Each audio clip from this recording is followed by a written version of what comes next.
Hey there, and welcome to the UkeStuff channel, and welcome to this full UkeGuide review of this instrument. It's the Kanile'a K-1 concert ukulele. Now, in full disclosure, this is the 2018 model. This is not a latest version of this instrument. Kanile'a has changed some things, which has also resulted in some of these older models not being quite as desirable to players as the latest version. Now, when you talk about ukulele, you can't help but know that it's a Hawaiian instrument. And there are generally four companies that are considered to be the K brands, the big Hawaiian manufacturers of ukulele. We're talking smaller shops, but still the four big ones. The first one is Kamaka, that's been around for more than 100 years. Then we have Koaloha, we have Kanile'a, and then we have Ko'olau, which also imports pono and is almost better known in the ukulele world for the pono, even though they make unbelievable ukuleles as well. So Kanile'a is a company that builds ukuleles in a very traditional sense. They have a very strong focus on Hawaiian culture and tradition. It's part of the company and their family. And they also have an invested part in agriculture and making sure that koa is available for generations to come. So the owner of Kanile'a also oversees reforestation projects, especially on the land that they own in Hawaii, and they're regrowing koa forests to make sure that there's koa for future generations. So when you buy a new Kanile'a instrument, they actually plant a koa tree for every instrument that they sell, which is pretty cool. Now, this instrument did come to me used. This is not a brand new K-1. Kanile'a continues to mix and tinker with their designs with a traditional focus. So the ukulele is overall traditionally built, unlike, for example, Koaloha, which does some very different things that nobody else does. And then, of course, you could say that Kamakas are the most traditionally built. They've been making them the same for a very long time. But Kanile'a continues to test things and try things and tweak things. So this one has bracing that's just called true bracing. If I get it in the light, you can see that there are holes drilled in the brace across the top. They've changed that now to triangles, and then those braces don't touch the top all over the place. But anyway, they have a newer version of that, and as a result, that newest version is most desired in the ukulele world, and you can often find a slightly older, this is a 2018, and it's currently 2021 when I'm recording this, you can find a slightly older version at a pretty good discount. So I bought this one at a very, very good price that I was pleased with, and I'm happy to have it in my collection. I did not buy this just to review, but of course, knowing that I do the ukulele reviews, I definitely wanted it as well. My goal, by the way, incidentally, is to buy a Kamaka in Hawaii at some point. So that's the dream. And in fact, that's where the dream of this channel would be, that this channel would create enough viewership and enough ad revenue that I could pay for a trip for my family to Hawaii at some point. It's got a long way to go, but that's kind of the dream. So this is the Kanile'a K-1. It's the concert scale. I don't want to say this is their base model, but in a lot of ways it is. They have deluxe models and custom models that just go right through the roof of what they're capable of doing. Even so, you can take a look at it right here in the light and see how beautiful that is. The basic models don't have a lot of curly koa or flame, but it's still absolutely gorgeous, and we'll get into pricing in just a moment. So what we'll do in this review is, first of all, we'll talk about some subjective issues that I look at with all ukuleles. Then we'll talk about the specifications, and then I'll come back with a summary and a UkeGuide rating. So let's dig into the subjective issues. The first is cost. If you want one of these brand new, it's $1,100 right now as of February 2021. We've been seeing the price of all solid koa instruments going up, and up over the last months. And that's probably reflective of not only the economy and a demand for ukuleles, especially with the coronavirus and everything, but also the scarcity of koa in particular as wood. There's just not as much of it around as there used to be. In fact, we're going to probably see more and more versions of ukuleles that are built with reclaimed koa wood because it's been used in furniture and other things over the years. So anyway, the price of these is going up, so they are not inexpensive. I'll just put it that way. Now, in terms of value, today if you buy one, you get a Kanile'a case with it, and you get the instrument. The one that I have did not come with a Kanile'a case. I don't think they were doing it even as soon as 2018, but mine came with a very, very nice Calibag, and it has a Uke Republic sticker on it. So I have a feeling that this instrument was bought through the Uke Republic, which is a Kanile'a dealer. And that's how you'd have to buy one of these. You're not going to be able to get one, just at your local music store. And we'll get to that when we come to availability. So as we consider value, ultimately, this is the price. The price meets the value because that's the going price for an instrument of this caliber. Now, as for build quality, Kanile'a is really well known for extreme quality control, and this instrument is no exception. You're not going to find any flaws on this instrument, period. But let's take a look on the inside, and it will also give you a chance to see what that true bracing is like. Can't show you truer bracing, but I can show you true bracing. So let's go take a look at that. All right, let's take a look inside the Kanile'a. Okay, as we look towards the back, you can see the tail block back there. You can see the bracing, which I believe is reverse notched. You can sort of see that. You can see that the notches go towards the side wall of the ukulele. That's a little different than the rest of the industry. All right, looking up, you can see the pin bridge, and you can see the pinholes popping through. If you notice, there is not a bridge support plate, but you can see the vertical bracing that runs up the soundboard, and there are 3 of those. There's some more of that reversed notched bracing, and there, of course, is the brace and the center support on the back of the ukulele. All right, let's go take a look at the upper bout of the instrument. All right, so there's your neck block supported there. Nice shaping on it. That's something you typically don't see. And we just see kind of a square block there. There's the notch kerfing, no glue mess whatsoever. You can see one of the horizontal braces right at the very, very top of the screen there. We'll back up and look at that in a second. There's a little tiny glue. You don't see very much here. And there you go. There's more of the reverse notch kerfing on the sides of the instrument.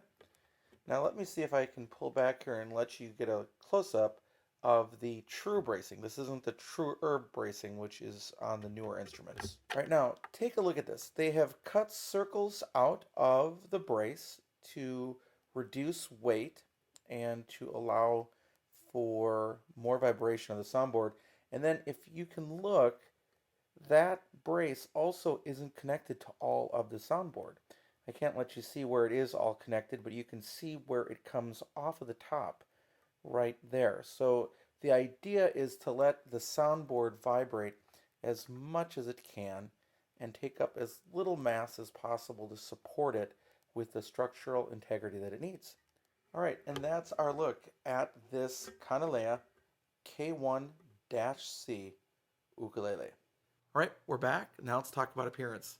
Obviously, I think it's just gorgeous, beautiful instrument. Very plain though. There's really nothing flashy here. The one thing that might catch your eye is the pin bridge. Last week I had reviewed the D'Addario laminate that also has the pin bridge, but that is the Kanile'a. And then also the Kanile'a headstock is sort of unique, although a number of companies also use that same design.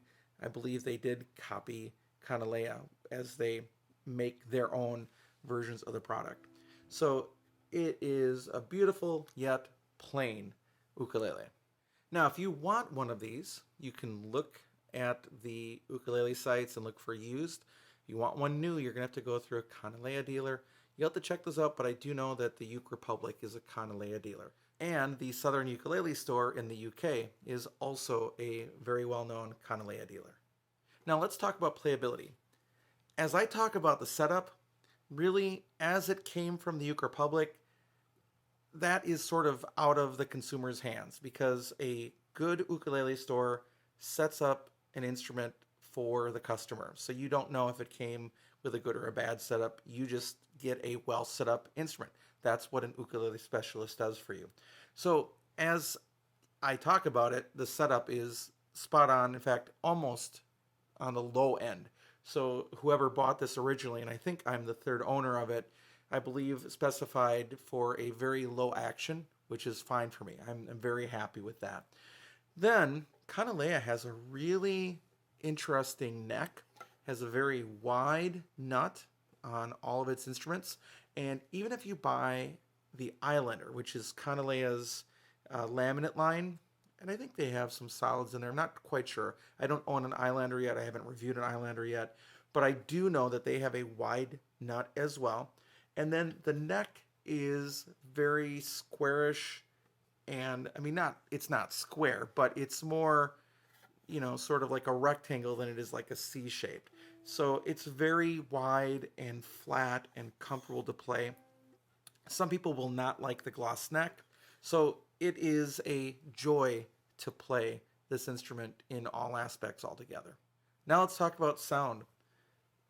It is a $1,100 ukulele. It had better sound good, and it does in all possible ways.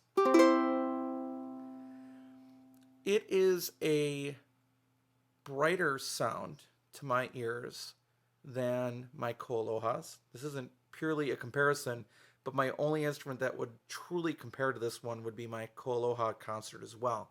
So I believe it's brighter. It doesn't have sort of the boldness or the beefiness of the K-1 either. It's a much cleaner, brighter, sparkly sound. In fact, at times I feel like I can play this so loud that I can cause it to distort. So it's not an instrument that likes a lot of heavy strumming by any means. It likes just the right amount. And of course, it does react to dynamic changes very well. It's not always loud, but this is an instrument that I think you can play to distortion but you don't want to. So it can't handle everything I can throw at it. Whereas, for example, on my K-1's, whether we're talking about an Opio or my full Koa model, however hard I play, that instrument can handle it. It doesn't ever distort. This one does. So ultimately, I can overdrive the sound. It helps me to actually back off and think about how I'm playing. So I don't think that's a negative, but it just makes it different. With that in mind, the sound it's amazing. It's not overly loud. It's more towards bright. Has great sustain as I play chords. I can hear harmonics going. The sustain is amazing on it. So it's really an absolutely wonderful instrument. Incidentally, this one is running Martin 600 strings, which were put on by the previous owner before it was sent to me. And that just works out for me because Martin M600s are generally my favorite strings or my go-to strings most of the time. Now, one of the things I like to do is let you see what I'm hearing. So I play the C chord on a GCA instrument, and I let you see what happens as I strum the chord and then with the sustain on the app Tonal Energy Tuner. So here we go.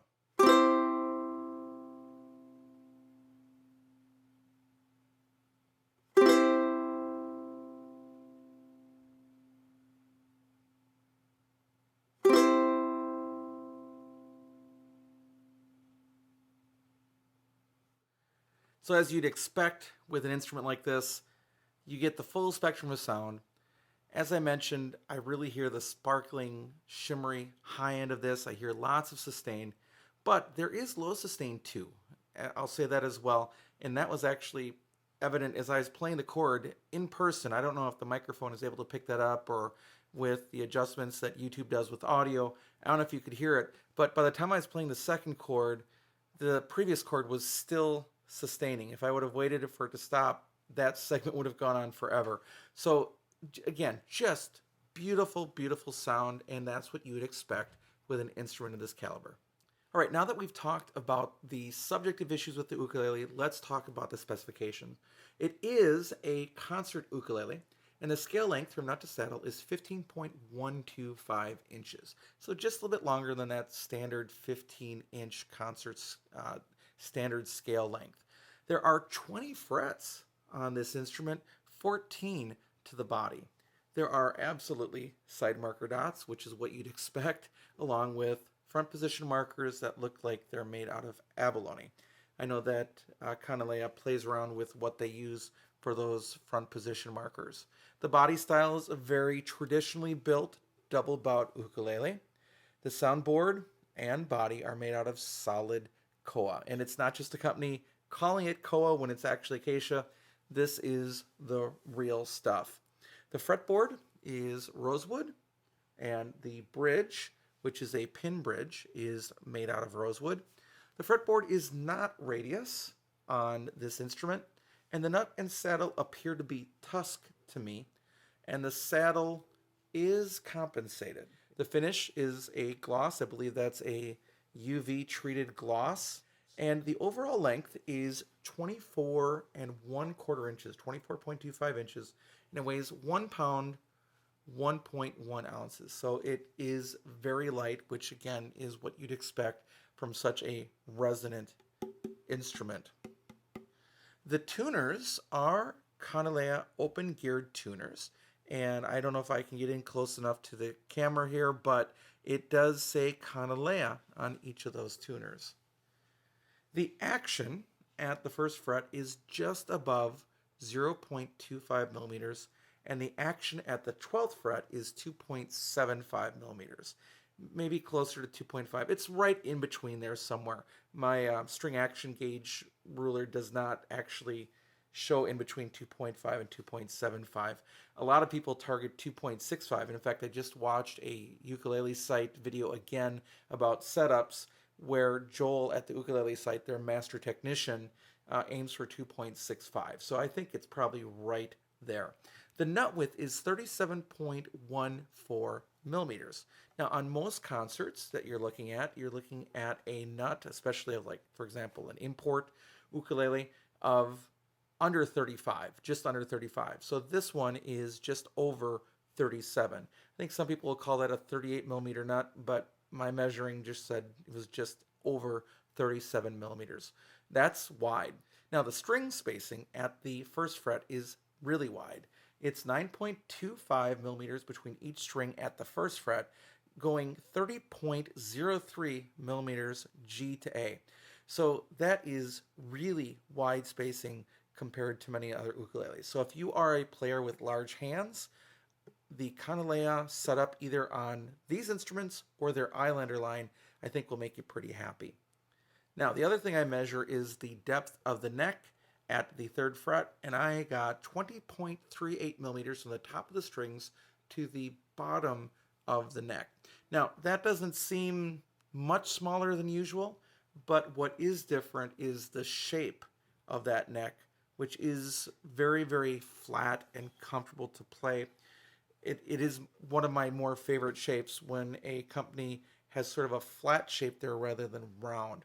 I'd love to see more of the industry do that, especially with the import ukuleles. So as you'd expect, that makes it a really nice playing experience. So now that we've talked about the subjective issues and the specifications, let's summarize the instrument. I was able to buy this at a significant discount from its current pricing based on the fact that it's an older model and that Kanile'a has changed some things. Kanile'a is a really cool company in the fact that it continues to innovate. So they have a focus here. They want to keep making and changing until they find the perfect ukulele. And of course, we know that pursuit will never end, which is kind of fantastic that you have that mindset of continuous improvement. And I also want to go back to what I said earlier in the video, which is Kanile'a is also committed to Hawaiian culture, as well as the sustainability of koa as a tone wood. And they're working very hard to support both efforts through their company, which is amazing. And I really applaud that. Now, as much as this is a beautiful ukulele, and as much as it sounds beautiful, and as much as it plays beautifully, there are going to be a lot of people that go, I would never spend $1,100 on an ukulele. I've been thinking a lot about that. And again, I don't have that much into this ukulele by any means. And what really struck me more than anything else was thinking about the technology that I'm using. The iPhone 11 that I'm using to record this video, or my iPad that I use to edit this video, or my MacBook that I use to do other work. I think about the costs of those things all together, and I think about their lifespan. I think about the fact that this phone that I'm recording on probably will be ready to be replaced this year or next. And it's an iPhone 11, and the 12s are out right now. This phone, I believe, costs about $1,000. We don't blink an eye at having a phone that costs $1,000 that we have to replace in 3 years. Yet we look at an ukulele that costs $1,000 and we go, what? An ukulele should be $60. And I also come at this from the aspect of a tuba player. And I have a tuba that I bought 20 years ago that I could not replace for less than $5,000 today. So my idea of what is an expensive instrument is probably different than the average person. But even to that average person, I would come back and say, how much is your phone worth? And is your phone important to you? Is it something that you're going to keep for the rest of your life? Well, then why did you spend $1,000 on it? Why didn't you get a much cheaper phone and only use it for that period of time? It's a great question, and I'm not telling you to go out and buy a Kanile'a. I'm certainly not telling you not to. I'm not telling you to run out and buy a K-1 or a Kamaka.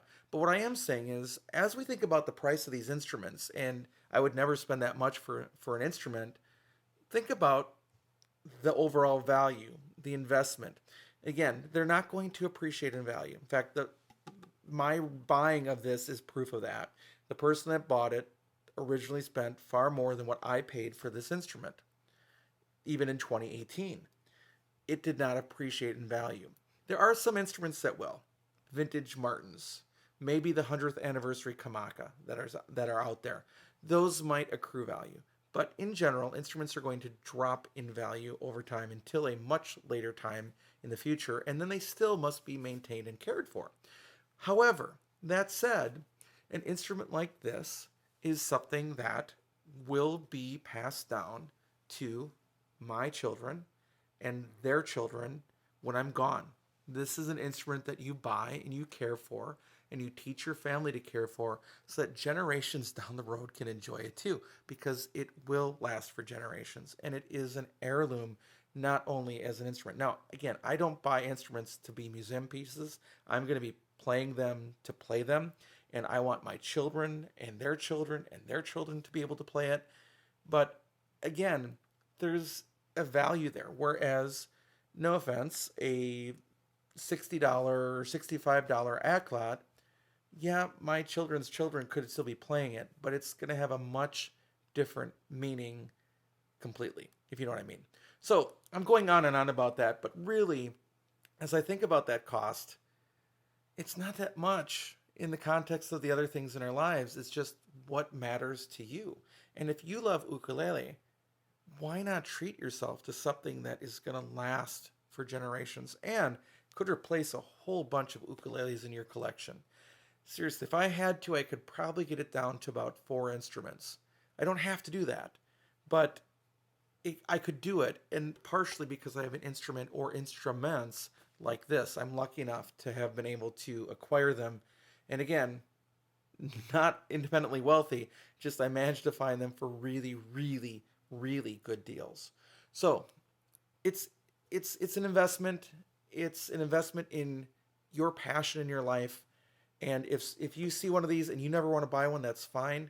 But if you're a person that's trying to justify it, think about your cell phone or your computer and how quickly you're going to replace that and its lasting value and its trade-in value as well as you go. So it's just another way to think about that. And maybe that will help some of you as you think about it, not trying to justify your purchase of other instruments, but just helping you think about that if you're struggling with that dollar ticket that comes on, comparing it to a $60 or $100 ukulele. So I rate ukuleles on a scale between 0 and 5 ukuleles. I think you know where I'm at with this one. This is a 5 out of 5. There's a reason why Kanile'a is known for the instruments that they make, and it's all here. Looks, sound, playability. I mean, what's not to like? And perhaps, again, you could say price, but that is the price of a koa instrument today in 2021 when this is being recorded. All right, thanks so much for watching the video. I hope you're having a great day. and I'll be back soon with some more Uke stuff for you.